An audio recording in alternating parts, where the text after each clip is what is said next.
ফুলকপি আর বাঁধাকপির ভিড়ে ওলকপিটা বোধহয় একটু পিছিয়ে পড়ে সবার বাড়িতেই। আজকে আমি রান্না করব সেই ওলকপির ডালনা। তার জন্য ওলকপিটাকে ডুমো ডুমো করে কেটে নেওয়া হয়েছে। আর এর সাথে আলুটাকেও ডুমো ডুমো করে কেটে নিয়েছি। এবার যেটা করব সেটা হচ্ছে ওলকপিটাকে ভাপিয়ে নেব। ভাপিয়ে জলটাকে ফেলে দেবো। আর এখানে আমি আদা কুচি আর গরম মশলা একসাথে নিয়ে নিয়েছি বাটার জন্য। আপনারা শুধুমাত্র আদা আর মানে গরম মশলাটাকে আলাদা আলাদা বাটতে পারেন। এখানে ওলকপিটাকে সিদ্ধ করে জল ফেলে দিয়েছি আর কড়াতে জিরে আর তেজপাতা ফোড়ন দিয়ে আলুটাকে ভালো করে ভেজে নেব। প্রথমে ভাজতে ভাজতেই এখানে ওলকপিটা দিয়ে দিলাম, এটাও আস্তে আস্তে নাড়তে থাকবো।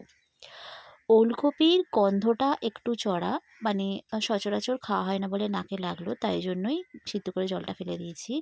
আর ভাজতে ভাজতে সঙ্গে দিয়ে দেবো হচ্ছে ভিজানো ছোলা।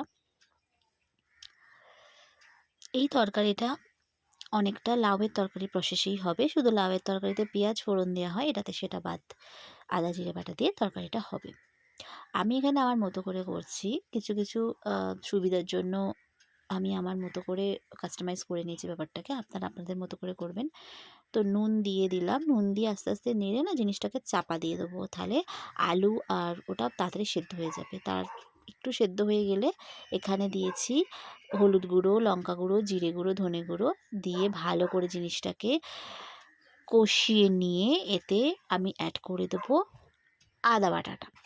আর আমি যেটা বললাম, আমি আমার সুবিধার জন্য নানাভাবে কাস্টমাইজ করেছি। তো আমি এখানে আদা আর গরম মশলা বাটার সাথে সাথে না টমেটোটাকেও পেস্ট করে নিয়েছি একসাথে।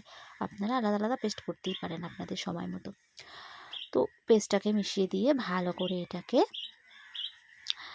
নাড়িয়ে নিয়ে এতে অ্যাড করব একটু গরম জল। অবশ্যই এটা কিছুক্ষণ কষিয়ে নেওয়ার পরে গরম জলটাকে অ্যাড করব। আর যে কোনো রান্নাতে বিশেষ করে শীতকালে গরম জল অ্যাড করলে না রান্নাটা তাড়াতাড়িও হয় আর স্বাদটাও বেশ ব্যালেন্স থাকে। তো গরম জল অ্যাড করার পরে এটাকে আমি চাপা দিয়ে রেখে দেবো। আলু আর ওলকপি সিদ্ধ হয়ে গেছে প্রায়, কিছুক্ষণ ফুটলে পুরোপুরি তৈরি হয়ে যাবে। তো এখানে আমার রেডি হয়ে গেছে ওলকপির ডালনা। এখানে একটু ঘি আর ভাজা মশলা ছড়িয়ে আমি নামিয়ে নেব ওলকপির ডালনা। ও সরি, যেটা বলতে তো ভুলেই গেছিলাম, এতে কিন্তু একটু মিষ্টি অ্যাড করতে হবে, কারণ মিষ্টি হচ্ছে এই রান্নার মেন জিনিস, যেটা আমি দেখাতে ভুলে গেছি। সরি, আপনারা কিন্তু মিষ্টিটা অবশ্যই অ্যাড করে নেবেন। আমার রান্না শেষ।